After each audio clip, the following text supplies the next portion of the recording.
From the headquarters of Ramsey Solution, it's the EntreLeadership Podcast, where I take calls from leaders like you about what it takes to win at any stage of business and leadership.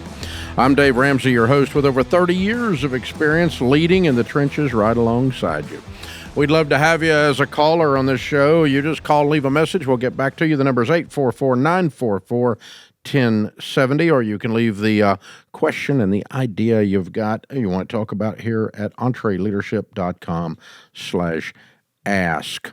Today, we're doing something a little different because tomorrow, Dr. John Delony's brand new book, Building a Non-Anxious Life, comes out. So I've got our own Ramsey personality, Dr. John Delony, one of the fan favorites if you've ever been to a EntreLeadership Master Series or EntreLeadership Summit, where you've heard him speak. He's always very popular with our business owners of 2 people or 250 people, 500 people, whatever. Small business owners love Dr. John Delony. And so we wanted to have him on today in honor of that book coming out tomorrow, but also because he's got a lot to say to businesses and to small business people. And because small business people, turns out, are people. Who knew?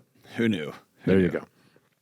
So this whole thing of anxiety, there's something about the entrepreneurial experience.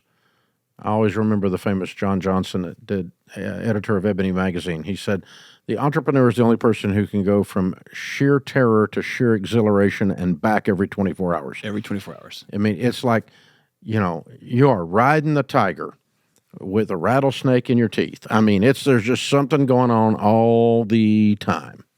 And so it's almost as if anxiety is built into the idea of running a small business. Yeah, I think if you back out, when I was a more of a snobby academic nerd, I like to hold anxiety over and push my glasses up my nose and say it's a clinical word that doesn't apply here. I think in our current culture, it's jumped the shark. It's become the word we use instead of worry, instead of stress, instead of burnout, instead of all these other words. We just say we're anxious. Like instead of stuck-up jerk, we call someone a narcissist. Right, exactly. When they're not technically a narcissist. No, they're just a jerk, man. They're just a stuck-up jerk. If you've ever been in a psych ward and been around a narcissist, you wouldn't call anybody that. Exactly. So I think if you're with somebody who's stressed, that's part of entrepreneurship, man. Is you are stepping out into the ocean with the hope that you can swim long enough to get on a little boat so you can build a bigger boat and you can build a bigger boat or whatever you're trying to do there. But there's an inherent anxiousness because you're jumping off the ship. Yeah, I mean, you're riding a roller coaster. It's thrilling, but anxiety does apply. I mean, I'm anxious. The fear of the roller coaster is anxiety, is it not? So all anxiety is, and I've said this a million times, I'll keep saying it, all anxiety is it's an alarm that your body sounds when things aren't safe. Yeah. And if you might not get paid tomorrow, you shouldn't sleep tonight. Your body would be failing you if it let you sleep. Yeah. If your business is underwater and you don't know how your family's going to keep a roof over their head, your body would be failing you if it let you just go right to bed. So the problem is not anxiety. The problem is you're not getting paid tomorrow. That's exactly right. The problem is... Which causes anxiety, and anxiety is telling you, you're screwed. You need to do something about this. That's right. So anxiety is almost never the problem. It's a great indicator. Most of us go through our lives duct taping over our gas gauge on our dashboard. And we just don't want to look at the gas. And when the car starts rattling, we hope we're by a gas station instead of paying close attention, letting it just tell us, hey, it's a good gauge for where we happen to be right now. Dr. John Delony, the brand new book comes out tomorrow, Building a Non-Anxious Life. If you order it this instant, today, you get the pre-sale deal, which includes $75 worth of free bonus items. You can get that at RamseySolutions.com in the store. Be sure and check it out. That's the way to get the bargain on this. This is very applicable to small business. So I wanted to have him on the EntreLeadership podcast and talk about this stuff a little bit. So one form, I guess, I don't know if it's a subset or not, of anxiety is overwhelmed. And, this sense of everything's coming at me, chaos. And a lot of times when somebody's in the treadmill stage of business or even in the next stage up, there's a lot coming at you, and there's a lot of disorganization, not a lot of good systems. You're at it by yourself or virtually by yourself, and so you are overwhelmed. And with that comes this tremendous stress. So talk about the chaos and moving away from overwhelmed and how that lowers chaos or how that lowers anxiety. I want to use a marriage analogy, if that's okay. Sure. So there's a great marriage therapist. She's an author, and she gave this analogy. She was talking about a couple who one of them had cheated on the other one. And she said, you could never have gone back on September 12th and swept up, after the Twin Towers fell, and swept up all of the glass and steel and wood and rebuilt the towers with those materials. Those buildings fell. There's two choices. You walk away and let nature take it back over, or you get some professionals in there, you'll excavate the whole thing, you get some architects and you do some great R&D, and you build something new. The challenge is we always want to go back to the way things were. The way things, what used to be. I don't want to. And so when you're on a treadmill and you're on to the next stage, and all of a sudden you've got 10 employees instead of 5, or you got 2 employees instead of 1, or you got 10 customers and you're still the sole person there. You have to understand that the business you were running is over. Those towers have fallen. That part is over. The object now is not to crest it like it was to build something new. And the faster you can transition to that, the more pleasant that adventure is. So in my own house, my wife and I don't cheat on each other or anything like that. But we recognize this year, we have never been the parents of an 8th grader and a 2nd grader at the same time. So our marriage will be new. What we do, the rhythms of this year will be different. So we're going to put some things into place. As a business owner on this treadmill, you're running and then you get more business here and then more business here. You need accountant over here. The quicker you can stop and say, okay, I got to build something new in this season. Now you get back in the driver's seat of your own life instead of getting pushed to the backseat by all the stuff coming at you. Yeah, the stuff coming at you, I don't know if this is saying the same thing a different way, but you've almost got to get above it so you can organize it, because the way you eat an elephant is a bite at a time. It is not trying to eat the whole thing at once. You can't boil the ocean here. You can't. And so you got to get the ducks in a row, line them up, and then the stress goes down when there's like a system, or there's okay, we're going to prioritize this. Okay, we've got 6 things to do. I'm overwhelmed. Well, you're no longer overwhelmed when they're 1 through 6, when they're prioritized, when you force rank them. If I don't do anything else today, I'm going to do this, number 1. If I get that done, I don't do anything else today, what am I going to do? Number 2. That's simple time management. But simple time management like that, when you got 6 things coming at you and you're stressed, you're overwhelmed type of stress, that type of anxiety, if you force rank them, you're organizing it and developing a plan to manage the activities so they don't manage you.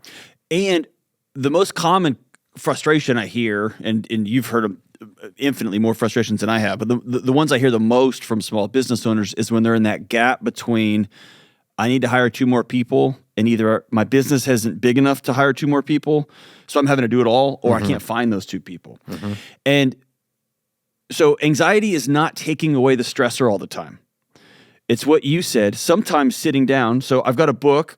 I've been on the road. I'm going to continue to be on the road. My wife and I sat down in July and said, okay, when August 15th hits, it's going to be chaos until October 15th, until October 30th, until November.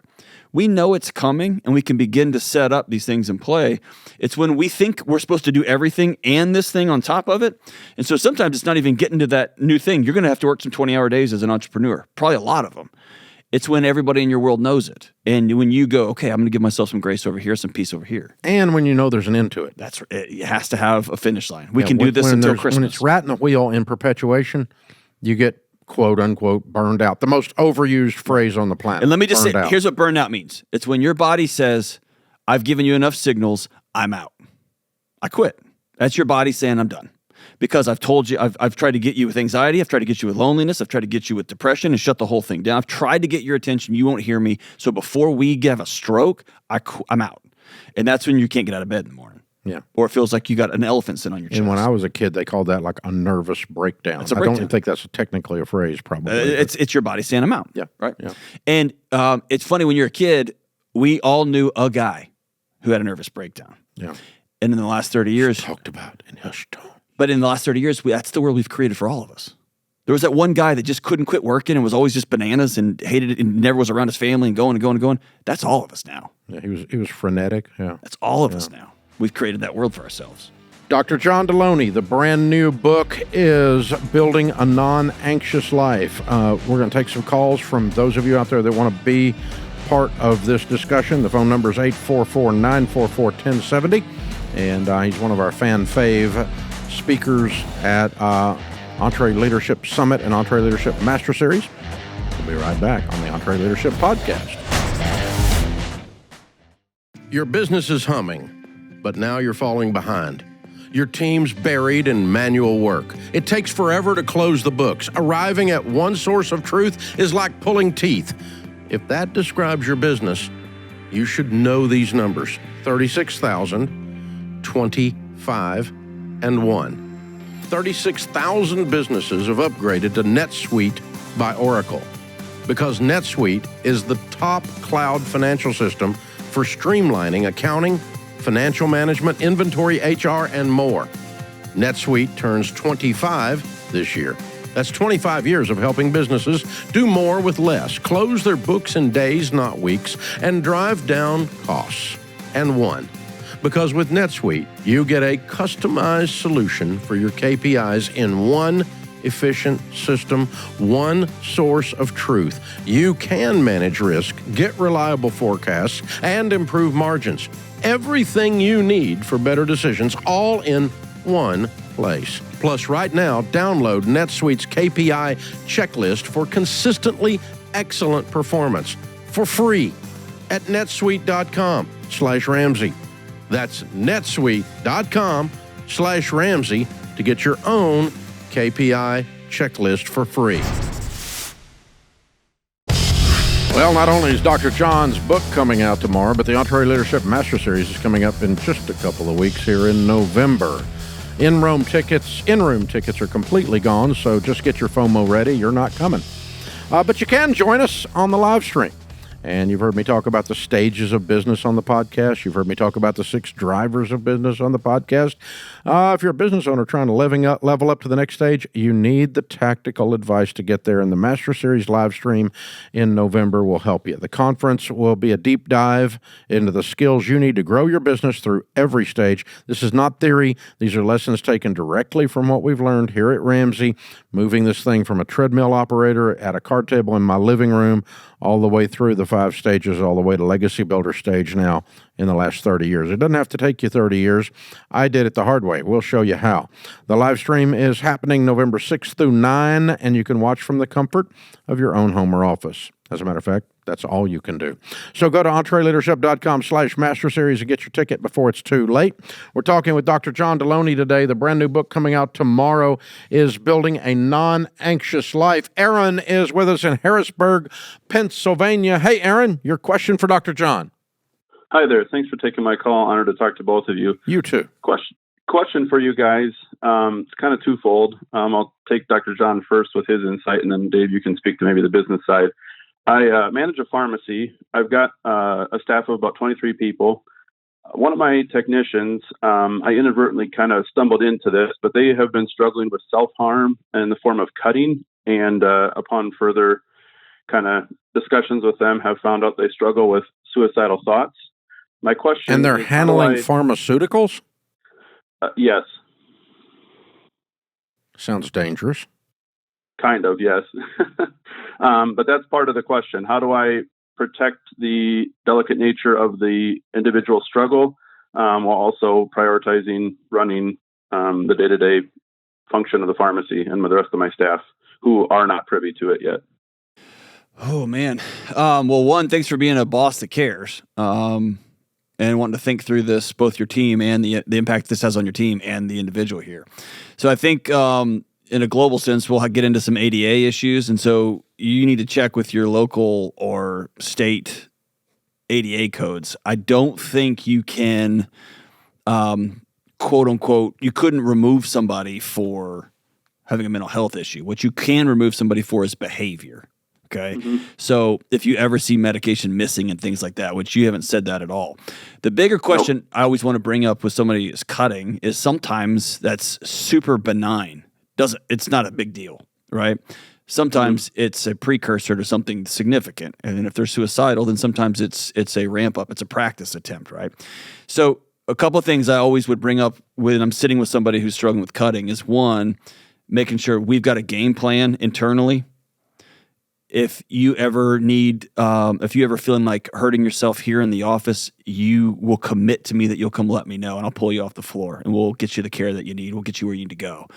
The second thing would be, I want you to honor both the clients here, the people coming to get their medication, and honor your teammates by making sure you're bandaged up and you've got long sleeves on. I can't have you bleeding out here in the open. Does that make sense? Absolutely. And up till now, if I hadn't stumbled upon it, I don't know that I would have necessarily. I have had a couple discussions with the individual just to kind of get a little bit more context for myself to understand to what degree the struggle is for them. And this has been kind of intermittent, I guess. Over time, they've had periods where they really struggle with it, and then they kind of are able to, get on top of it for a while. They have been medicated. They currently are not. They don't feel like the medications have been helping them. They do talk to their therapist and a psychiatrist. So one every week and one like every couple of months. So I think that's the cornerstone here. You should not get involved in their psychiatric world. Yep. And I've drawn that line with them already. Good. The only thing that I've done with them that I want to hopefully maintain is they could have very easily taken the way out of not being forthright with anything. They have felt comfortable telling me these things, which I do find to be a positive. And right for now, where we've kind of left it is they are, a simple thumbs up, thumbs down is kind of our language for how they're feeling for the day. And they've been comfortable to do that. I think that's super wise. And what I would do is begin to draw this boundary when they come in and say, "Hey, last week I was struggling with." I want you to stop and just put your hand up, literally, and say, "Hold on. I'm your boss, and I care about you, and I want you to be well, and I'm your leader here, and this conversation is going to be best for your counselor." Mm-hmm. And you begin to honor this person by giving them their space, because what I'm afraid of is they're going to tell you something that you have to respond to, and it's going to cause chaos.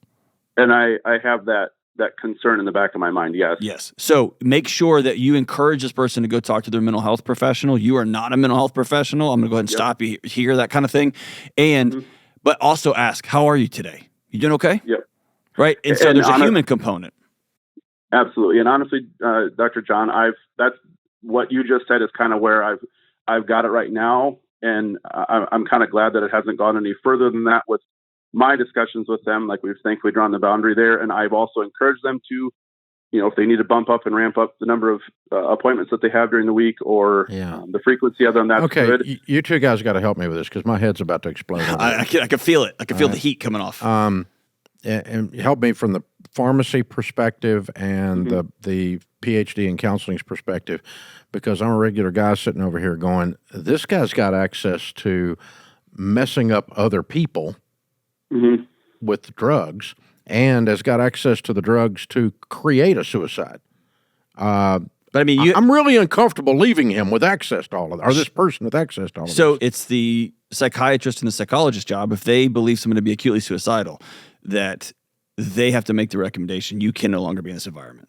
Or if do they have to make that recommendation to me then, or disclose that to me? Or I think you need to probably seek some legal advice on your liability. That's why I say you need to check in with the ADA in your local area. Okay. You need to talk and find some legal advice on what you're able to do, because I want to love this person well by not giving them the tools to harm themselves, number one, and number two, by not putting them in a position where someone else gets harmed by their misbehavior. If I know someone's drinking too much, I'm not giving them the keys to the 18-wheeler to drive it.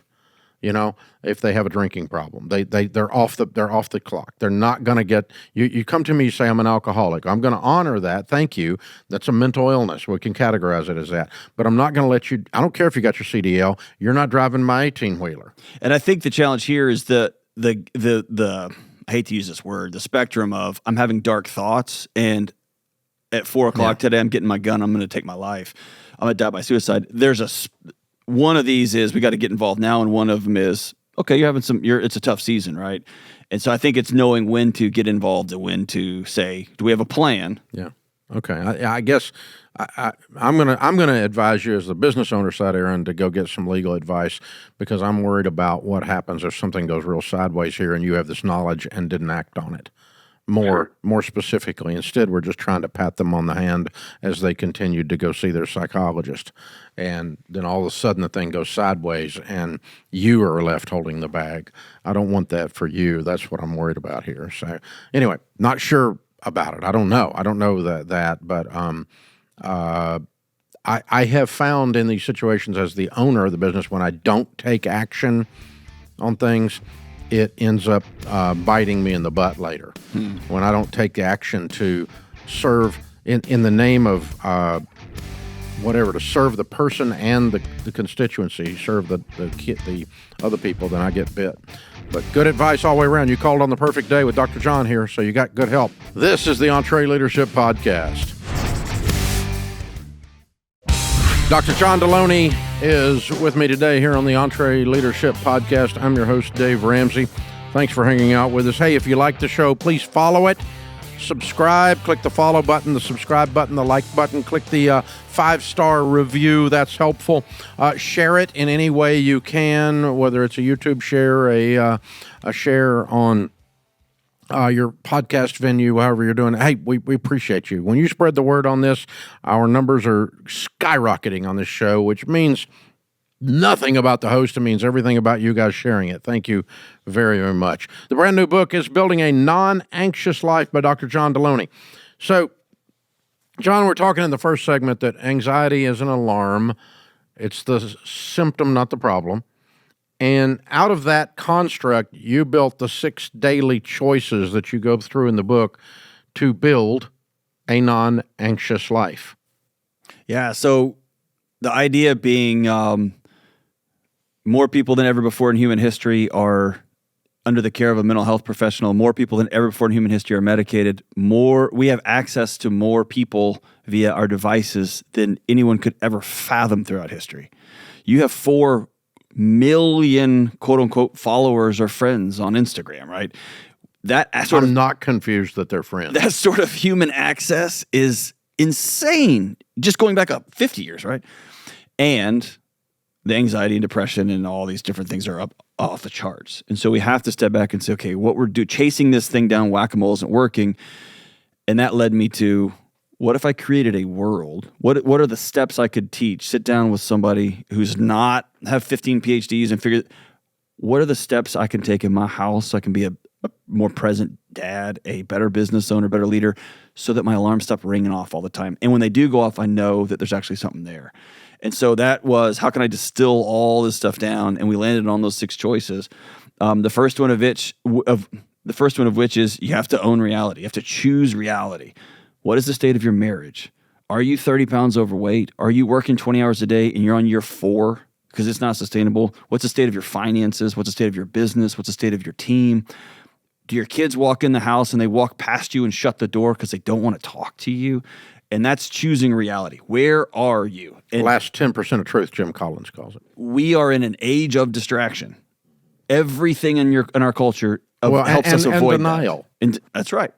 But we can deny it. I don't have to believe in anything bigger than me, because I can go outside and just hit a button and food shows up on my front porch. I can pretend I run the world. Yeah, you have a magic wand in your hand. Until COVID comes and supply chain happens, right? And suddenly there's fields of F-150s missing an inch by 1 inch little piece of computer chip, and none of them run, right? And now you got a problem. So you got to choose reality. The second one is you have to choose connection. And if in the EMS crowd hears me all the time, there is no mental or emotional health built on anything other than a foundation of you've got a group of people that you can lean on. When the human body understands it's lonely, it will sound every alarm it has to get you back with other people. It was not designed to run the ship by itself. And, Stephen Mansfield spoke a few years ago at Entre for some of you that were there, and he talks about the 10 signs of a leadership failure, a moral crash or a breakdown or a meltdown of leadership. And one of those is loneliness. One of those is no connection.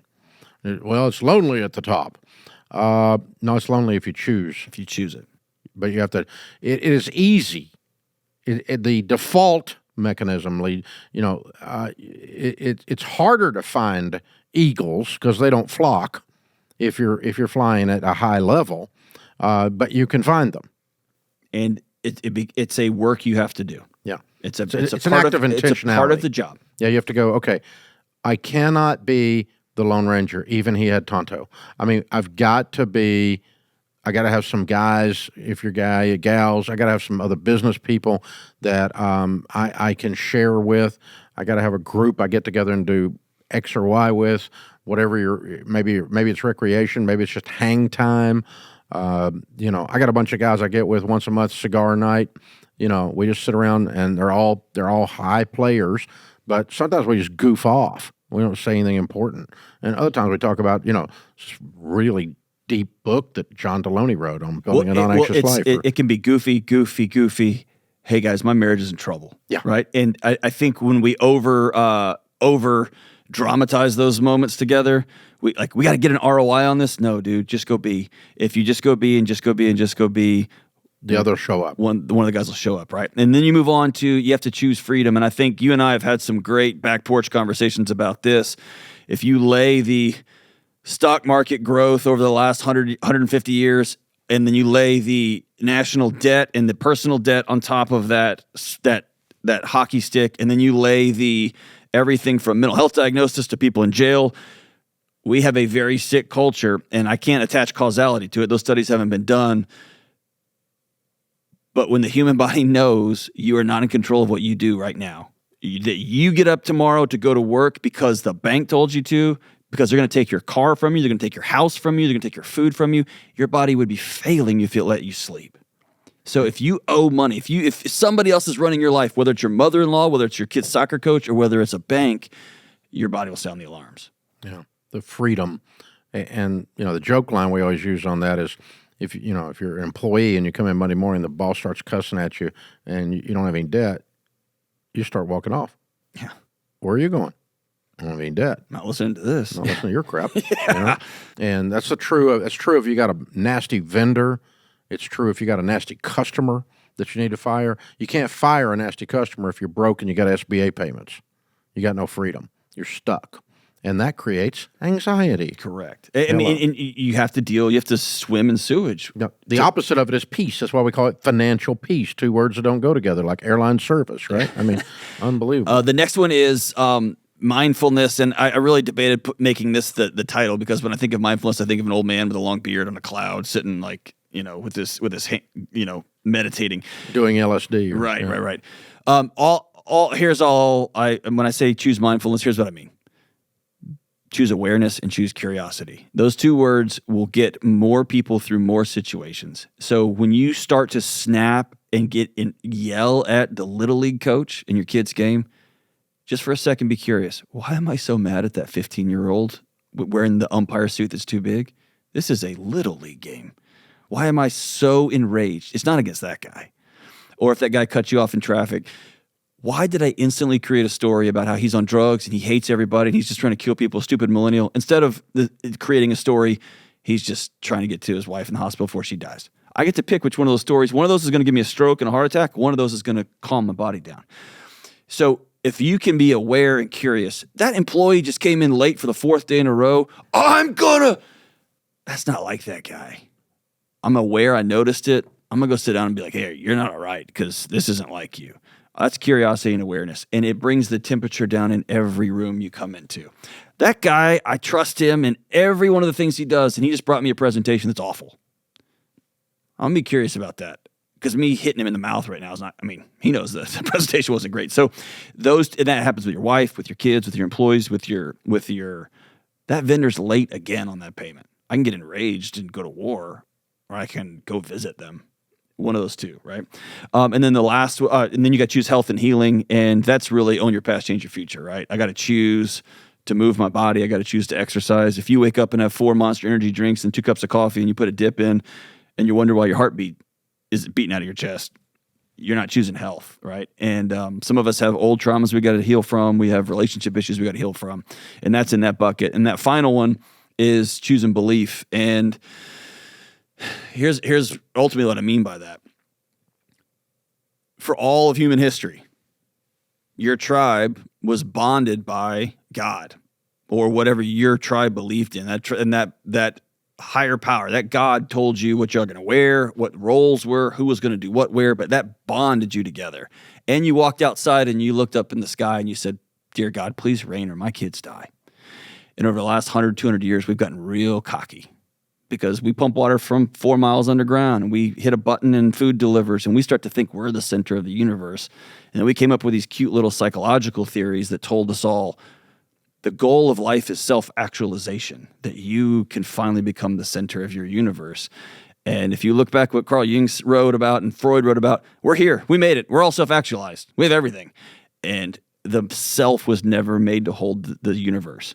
And so you have to take a knee to something bigger than yourself. I'm a Christian guy. I've chosen belief in God and Jesus. That's my path. But dude, I'll tell you what, this idea that I'm the center, the world revolves around me is killing us all. Now, the most mental illness prone is the hedonist. Because it's self-centered. Well, and look at our culture, Dave. If you pleasure-driven, we cut all the tethers, right? And this is all sides of the political spectrum. The writers are saying, like, we cut all the tethers from belief, and when you worship yourself, you end up worshiping, how do I feel about this? And then you start creating things and saying insane things like feeling is truth. My truth, right? That's an oxymoronic statement. It doesn't make any sense. How I feel about something is true, but you can't, my truth, that's not even a thing.